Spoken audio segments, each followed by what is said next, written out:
Hi, everyone, and welcome to what is I think, our fourth week in our Mere Christianity study. Well, we're on book three. We did not finish that last week, and we're not going to finish it today. In my class, we got into some great discussions about this, and I like to keep my class and the video lessons cheek to cheek. So we're running a little bit behind. We will not finish book three today, but we'll certainly finish it next week along with book four. But I invite you to open your books if you have them because we're going to start with chapter 6 today as we move into book number 3. So, as I share my screen with you, I remind you that as we're talking about this, it's very important, particularly in these sections on Christian behavior, that we look at the time and culture in which Lewis was writing. All throughout human history, time and culture has dictated a set of morals that some of us look back on and almost feel like truly in another time and place. And it's an ever evolving understanding of Christian behavior. And so we run into a lot of that as we're looking at this, because we can certainly see that the morals, the values of people in living in 1940 would be quite different from those living 80 years later into 2020. But what is the base and the root of morality throughout time, though? And I think we always have to come back to what is it that we believe that God asks of us, that God expects of us, not necessarily what does society accept, but what is it that God expects of us? And so, with that as our prelude, we're going to review just a moment, what we learned last week from Lewis as he began to talk about morality. He tried to define it. And basically, we're talking about what do we consider right and wrong, and why is that important? And he knows that there are three facets of morality that we attempt to live in harmony with. We want to live at peace with ourselves, with our ideals and actions, and feeling like we are being fair, we're being just, we're being understanding. We want to feel that way. We want to live in peace with one another, what one considers abusive, atrocious, unacceptable. We want to honor that in other people. But ultimately, we want to live at peace with God and the desires of God's heart. For we believe that when we live a life that is seeking and pleasing with God, all those other two things, our relationship with other humans and our relationship within ourselves, becomes more at peace. And so we recognize that when we seek to please God first, the other elements of our life will indeed work out. And so, as we begin to look at these specific items that um, Lewis brings up about human behavior, I want us to keep that truly at our center and core, because ultimately, every human being has to account for their actions, their ideals, their beliefs before God. And so we have to understand that for different folks, that may look different, because they're the ones who have to stand in that judgment seat. And it's really not up to us to come in and tell them how we think God will judge them. We need to be concerned with how will it be that God judges us. And so, in what we believe that God wants for the world. So, Lewis then attempts to define Christian behavior.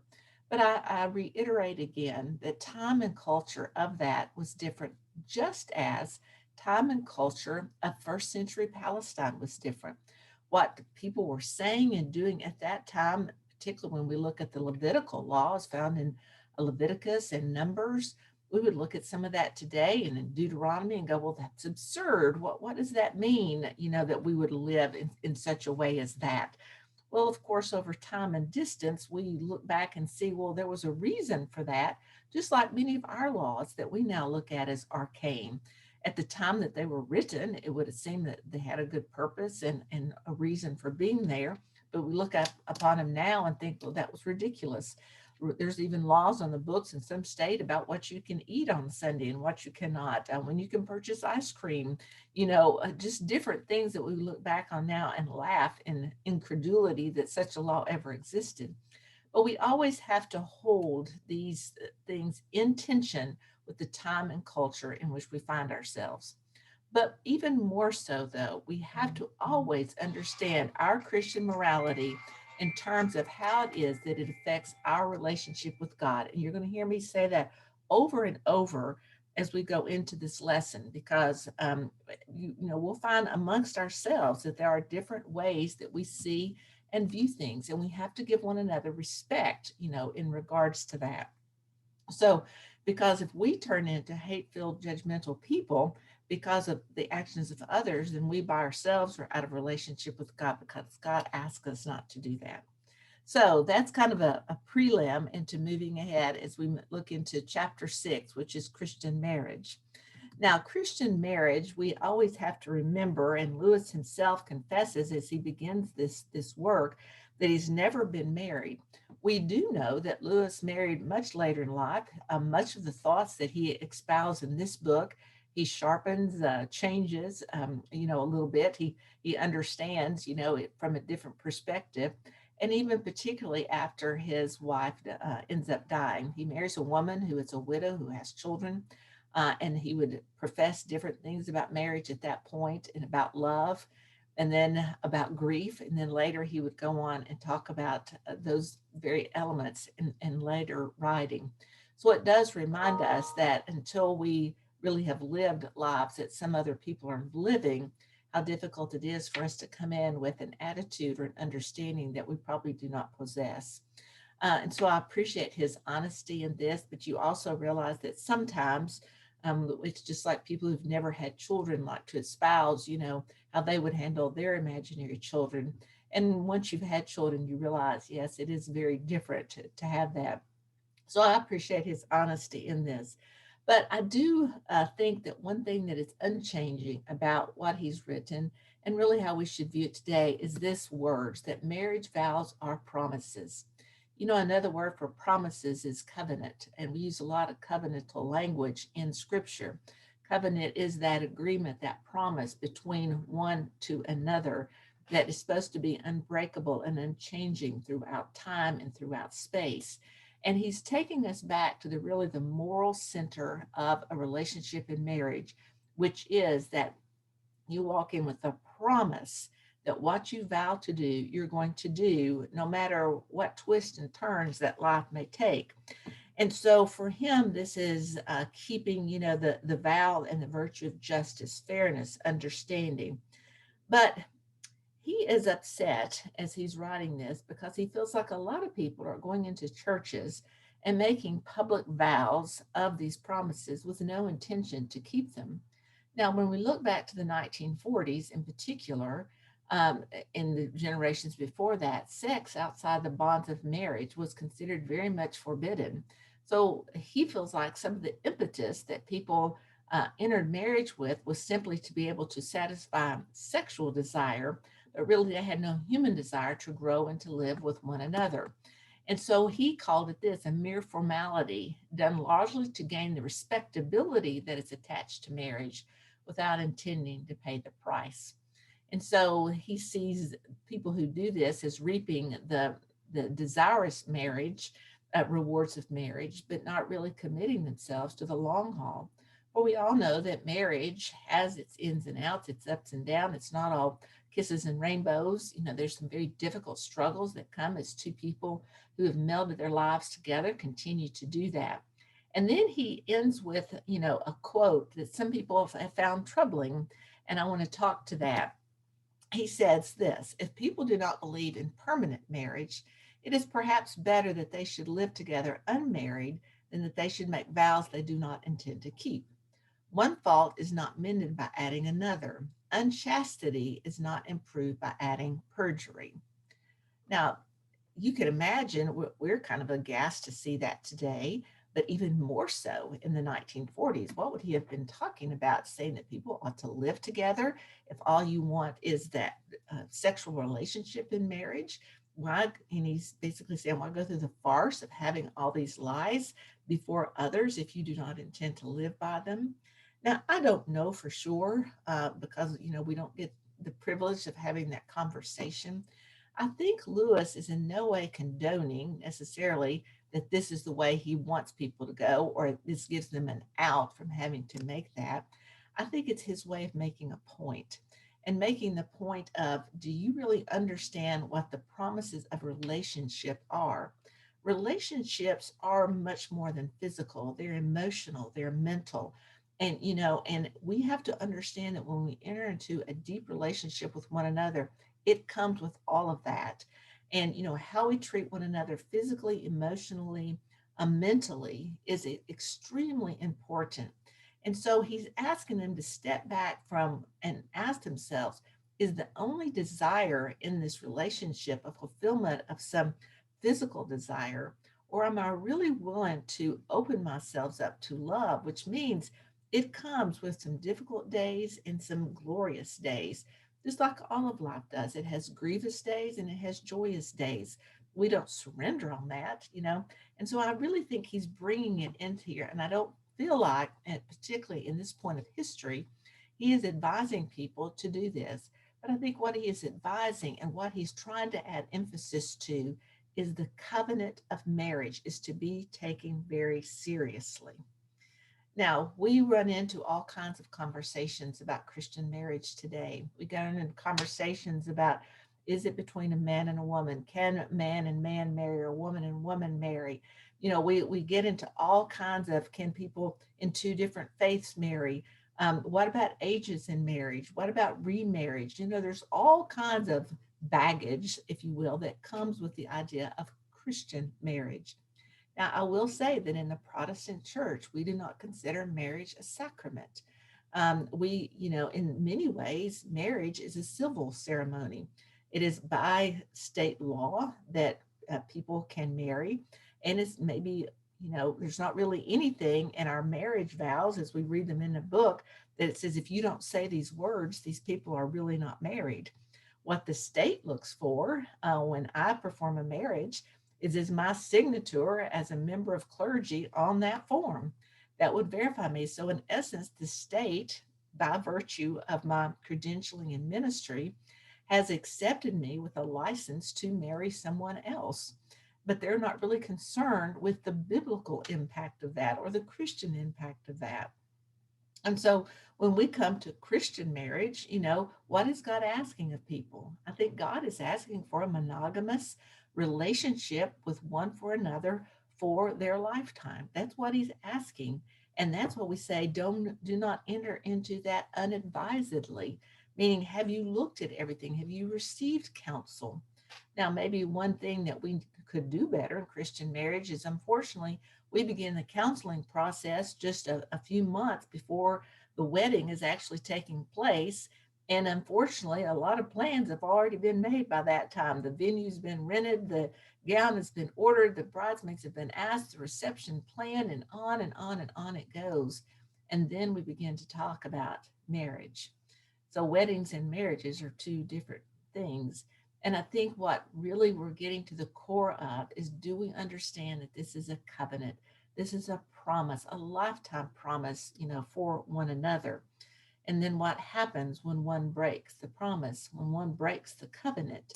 Is there a way to heal the covenant, to you express forgiveness, or is the waywardness of one party in that covenant never to be back in harmony with the other? And so we see the grievous results of that. Now, Lewis would speak to his time about the fact that he believed that people should stay married even if one breaks the covenant.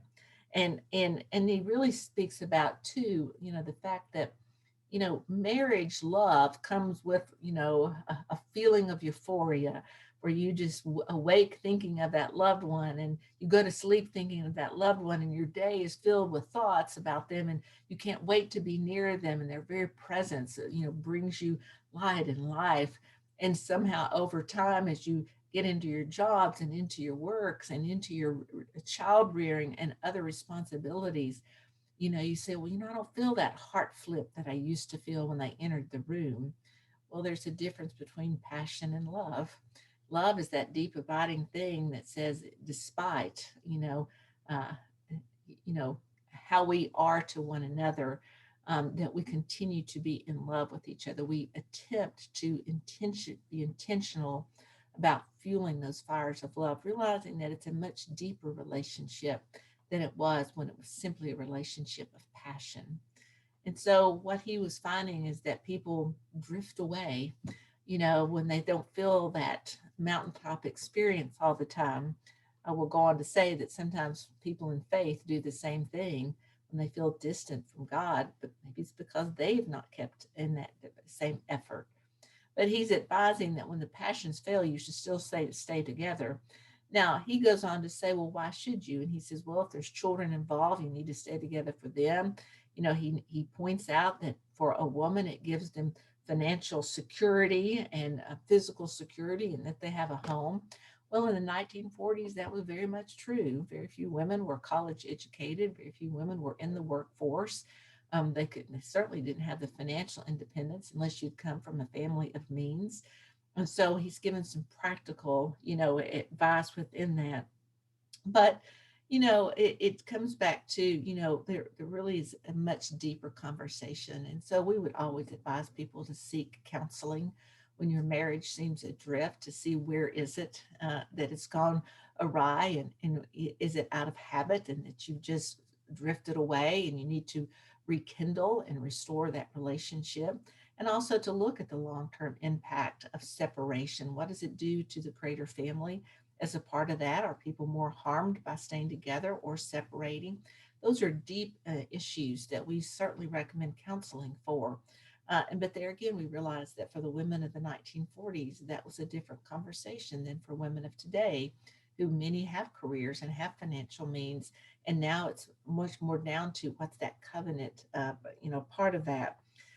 He also goes on to talk about the leadership in the home. And once again, we come back to that time period. It was the thought in that time that men were the head of the household because they were the major breadwinners, and that they concerned themselves with battling the world, while women concerned themselves with battling rearing children.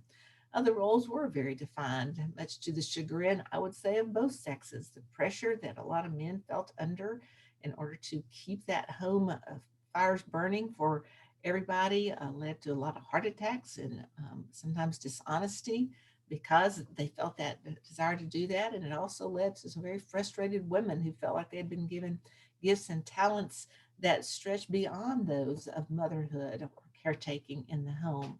And so you begin to see why the revolution of the 60s and 70s and the empowerment of women became to the forefront, maybe on both sides. But, and I think ultimately here again, we come back when we talk about, men and women coming together in marriage from a Christian perspective.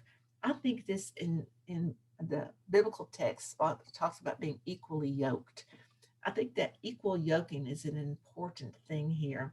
If you have two oxen tied to a cart, you want them to pull together. You want them, because if one tries to go one way and another, it's just going to stall the whole caravan in the mix there. So I think leadership in the home is particularly important, that it is a shared responsibility where marriages complement one another. What one possesses, the other may be weak in, and vice versa. So how do the strengths and weaknesses come together so that you both end up pulling together through marriage? And I think at the end of the day, whereas in the culture that Lewis lived, it was not as acceptable for a woman to be a major breadwinner or the only breadwinner in a home. It would speak that a man was weakened. And now we know that there are men throughout the world who stay home with children or take on other roles in terms of parenting that used to be women only. And we find women in workplace settings that we used to never do it. So, but the thing, when it comes down to, are you two meshing together? Are you two pulling together for your life together and for the lives of those who also share your home with you? So I think it is important that we do remember that, Lewis is far from a perfect moral teacher in his day. What he had to say regarding this was very applicable to the society to which he was speaking. But we even find within himself changes as he's begun to experience different lives. But we have to separate sometimes our religious views and moral views, to realize that moral views are very much culture and time driven. Biblical views should stay one and the same.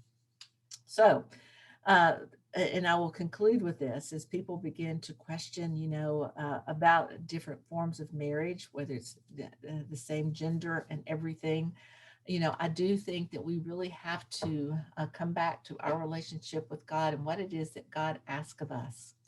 And the two things God asks of us are to love Him with our heart, soul, mind, and strength, and to love one another as we love ourselves.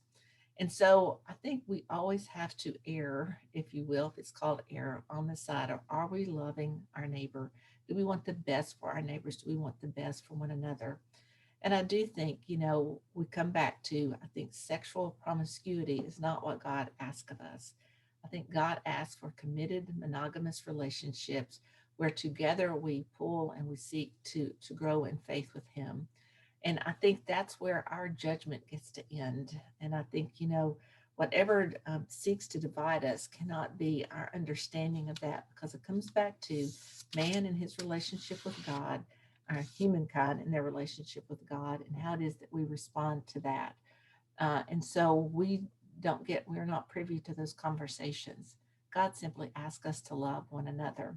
And I think anytime we seek division because we're determining for someone else what their relationship with God is and is not, we stand in danger of coming before God as a judge. And God asks us not to, and Jesus asks us not to judge one another.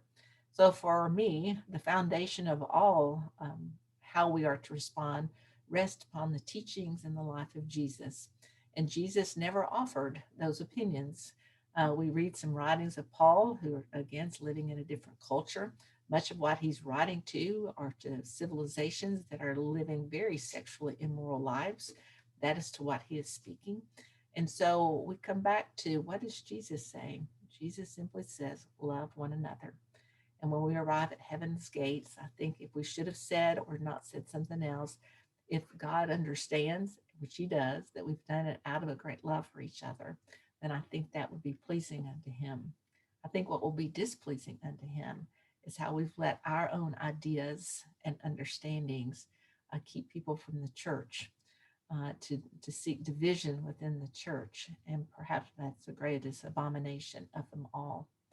So, can we live lives that'll say we do not want to be a stumbling block to anyone else having a relationship with God?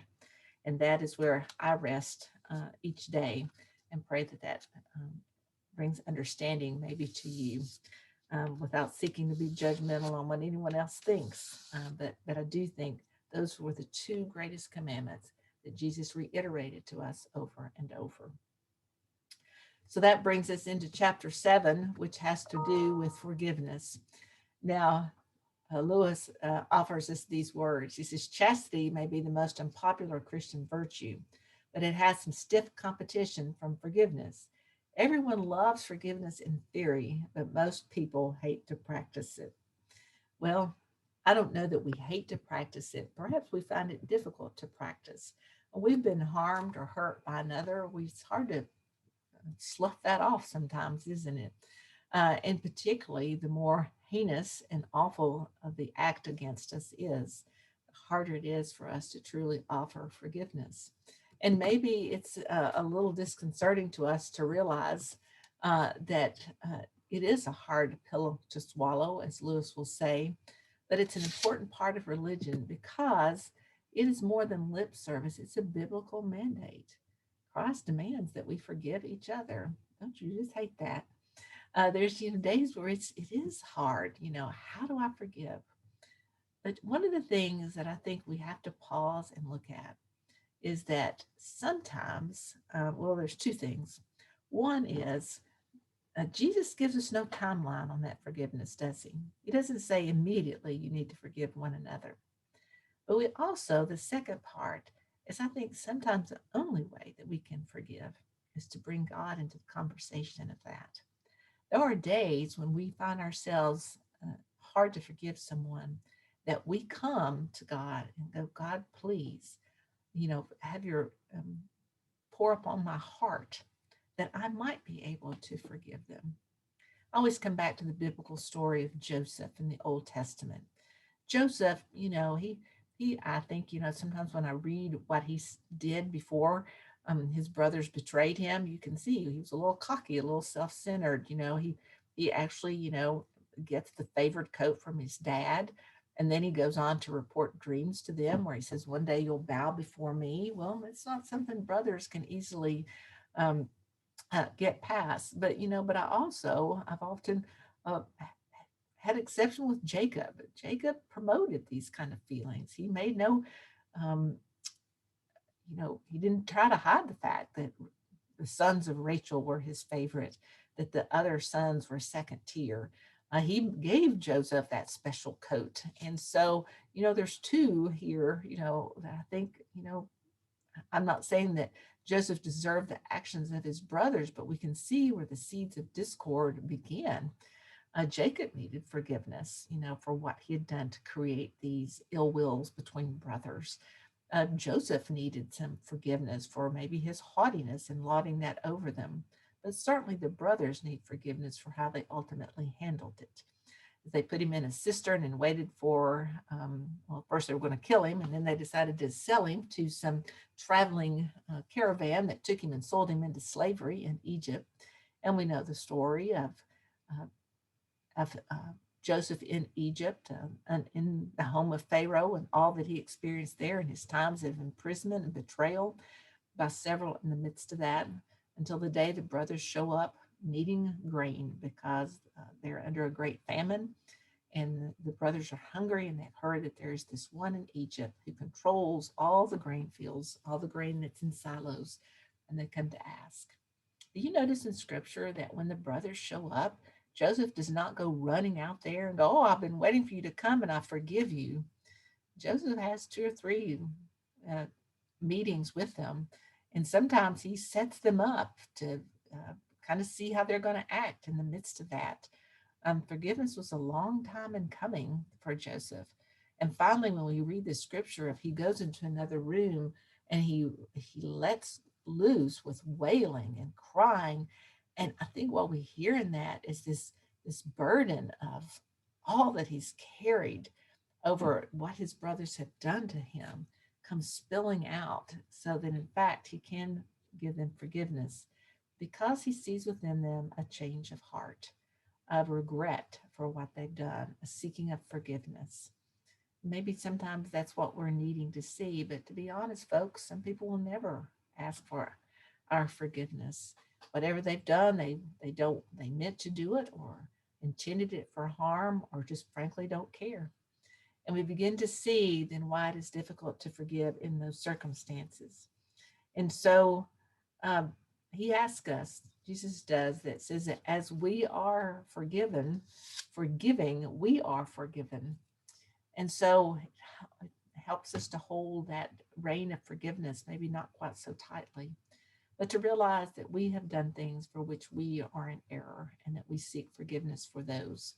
And we try to do that in return. Although sometimes, like I said, there are some huge things. And as Lewis is writing this, he's recognizing how difficult it would be for a Jew to forgive a Nazi. And yet we've seen in the recent times the work of Bishop Tutu as he has worked in the reconciliation conferences in South Africa, where he tries to bring those who perpetrated violence and the victims together so that they might begin to heal from some of those. But in the midst of all of that is indeed the presence of the Holy Spirit. Because one of the things, two things that he mentions to make forgiveness easier. And one is, can you just start practicing the art of forgiveness? Forgive the easy things first. Forgive the easy things first, because then we're developing a habit of forgiveness and being able to move on and not hold grudge and bear resentment and become hate-filled people. For that we are carrying begins to break us down. And then also we must understand that implicit in the loving your neighbor as yourself is recognizing that I must understand what self-loving means. So if self-loving means that I have to be able to release some of the resentment and hostility and anger that is within me, that is keeping me, that kind of brings me to self-loathing if I'm not careful. And so I have to begin to say, well, what is it I need to set? So sometimes that means I've got to set a boundary which says, yes, I'm going to forgive them for what they've done. But there has to be boundaries to the relationship so that I'm not constantly being hurt over and over and over again, which deepens anger and hatred and so forth. Because if a relationship with that individual continues to bring me to a place that is ungodly, then I need to learn how to set the appropriate boundaries and let that go. Because if we don't, what results is that we begin to see our enemy as bad as possible. And and the more we see them as bad and evil, the more we begin to hate and resent them. And that hatred then is a seed that takes on a life of its own. And he says that loving your enemy means that there will not does not mean that there will not be consequences, about that.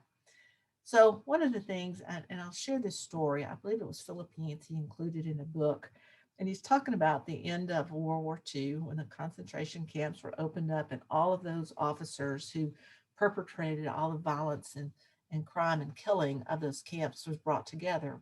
And they were going to be carted away, and they had asked these people to come and to guard these particular soldiers or these particular Nazi officers as they were waiting transportation. Well, one person writes the story. He said that he and a fellow soldier were supposed to be watching these soldiers, and a leader came to his friend and said, "I need you to walk these soldiers through the woods and take them over to where there's this railway for them to get on." And he said they'd not gotten very far out of sight before he heard gunshots. And the officer came back and said, "Yeah, they all tried to escape, so I killed them." And the man who was left said, "My deepest prayer was that I would not be asked to lead the next group out, for I feared I would do the same thing." Meaning that the hate that fueled up in the officer who took those perpetrators out and mowed them down was the same hate that those officers had used on the Jewish people. And so we come back to some of the words of Gandhi or Martin Luther or others who've been in peace, that violence only creates more violence and hate creates more hate. And so what Lewis is asking us to is to guard our hearts that they cannot become hate filled. And so we have to come back before God and go, "God, I'm releasing this. I understand that there's going to be consequences. And one of the consequences may be that we don't have a relationship with each other anymore, because I cannot allow the toxicity of that relationship to continue to fill me." But also, there's greater consequences sometimes if it's something against not only us, but in a larger scale, that it's against the law somewhere. And that the law, we can offer forgiveness, but the law, the consequences still has to be administered. For example, the mother whose child was killed in being hit by a drunk driver may go in and make a relationship with that one who did the killing, but the law still says that you will serve time for what you did, that there's a price to be paid, a consequence to be paid for what you've done. So forgiveness and consequences don't necessarily erase one another. The mother may forgive and she may establish a relationship with this person, but there are still consequences beyond that that have to be understood. And so he talks a little bit about the consequences of taking a human life. And he is writing, like I said, in post-World War II, but he's also served in World War One. And there's always the understanding of, well, then is killing someone, taking a life for someone, is that forgivable? And, because we have the commandment that says, "Thou shalt not kill." And he goes on to speak about the difference between killing and murder. It's a little hair splitting, if you will. And I think it's always a difficult thing. And I know that many have tried to write about just war theory, beginning with St. Augustine. When is it permissible to take the life of another? That's probably a conversation in and of and for a whole nother day. But I think one of the things that comes at the center of that is the attitude with which one takes life. Is it done with joy and a punitive manner, or is it a consequence for a behavior for which the punishment was well known? And regardless, there should be no joy in taking the life of another. And I think that's where he settles in on that. And maybe that's what we need to look at. For sometimes when a person who's been convicted of heinous crimes is killed for that, there's this joy and thanksgiving and but at the same time, where is our heart? That there was one who went very astray, who leaped so far from what God envisioned for their life that that should also fill us with a great amount of grief, in the midst of that.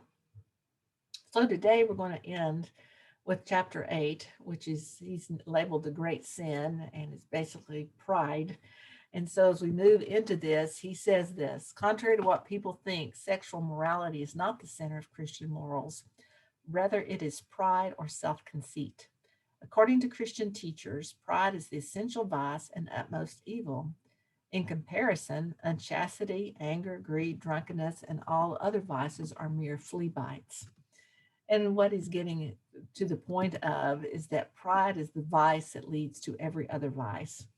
In other words, it's the complete anti God state of mind, this belief that I am in charge, that what pleases me, desires me, what direction I want to make is where I long to be. I am my own person. And, and he says it's a one that's competitive by nature. But, when we think that we are our own person and we're accountable to no one, and that what we want should be at the hands of what anybody else wants is not a factor, then we attempt to become God himself. And he points to the fact that, we cannot look up to God as long as we're looking down upon others. And so he said it's this competitive nature of ourselves that leads to all these other vices. You know, and some vices are competitive by accident, but pride is one by its very nature, because we set ourselves up as to be better in some form or fashion than someone else. We believe ourselves to be smarter, to be more intelligent, to be more gifted, to be more worthy of all of the accolades of the world, and that everything that we accomplish, we do at our own hand. And so, in every conversation like that, we diminish God in the midst of that. And so, he calls us to, to be understanding that the more pride we feel, then it will lead to misery in the world, because any world that exists where everybody is for themselves and to believe themselves to be paramount creates enmity between man, but more importantly, between God and man. And so he says the knowledge of God in and of itself summons us to humility. We recognize that we are who we are, we have what we have simply because of God's grace and blessings upon us. And if we are proud of only us, then we cannot possibly know who God is. And he warns us that it can also sneak its way into our religious life. The real issue is not, look what I can do, but rather, Lord, what would you have me do? Where we think we're the directors of our life instead of yielding our life to the will of God. And so Lewis goes on to mention four possible misconceptions about pride that we should guard against. Pleasure in being praised is not pride. We all need that. We all need a sense of self-esteem when we've done good work, that people should give us compliments. Well, of course, that's a pleasurable thing, and that's not necessarily prideful. But it's prideful when we do not give honor where honor is due for how we were able to do that. It is by God's grace. And he said, anything directed outside of you is not pride. If you're proud of how your child did in school, or you're proud of something that you accomplished in your husband or your spouse accomplished in their career, but when you turn that pride around, that they accomplished that because of you, then we've got a problem, don't we? The pride becomes ours to own, not theirs to own. It's one thing, as parents, we need to do. And instead of turning to our children and saying, I'm so proud of you, we want them to feel that self-esteem of what they did, because we do not want to become those who go around boasting upon what, others have done and somehow taking credit for that. And we don't have to worry that, well, God thinks, well, when you lift yourself up to be prideful, that you're diminishing him. He's concerned about you, because he knows that, when you try to be your own God, that's really the failing. That was the ultimate sin in the garden when they were told not to eat of the tree of wisdom. It was because they wanted to be smarter than God. They wanted to have no need of God. It was their own pride that got in their way there. And Lewis makes this statement. He said, a humble, less prideful man is not a greasy, smarmy person who's always telling you that he's a nobody. And I would add to that, bragging about our humility does not make us humble. We have a joke sometimes in staff where somebody says something and you go, we lift up something that we've done, and and we make this remark, my humility is my favorite thing I love about myself. Well, of course, if you brag about it, and it'll end with this: if you think you're not conceited, it means you're very conceited indeed, and that is the paradox, isn't it? So we want to make sure that we understand that God wants us to love ourselves. But we want to love ourselves, meaning that because we're in relationship with Him, and that we yield to Him and His direction in our life, and that we recognize that we do nothing really on our own, that it's working humankind to humankind, it's working in relationship with God, that God enables us to complete His work in the world. And so into that is why we always say, into the glory be God. Well, that's where we're going to stop today, my friends. Next week, we'll cover those remaining chapters in Book 3, chapters 9 through 12, which speak of charity, hope, and faith. We go now to the theological virtues that were mentioned, of the 7 virtues. Remember, we had 4 that were mentioned, and now we're going back to the 3 theological ones. And we'll get as far as possible into Book 4, in which we try to look at, well, beyond our personality, what is the doctrine of the Trinity? So it promises to be a good session. I hope that you'll join me in that. In the meantime, though, I thank you for joining with me today, and I look forward to spending time with you again next week. Have a great day. Bye.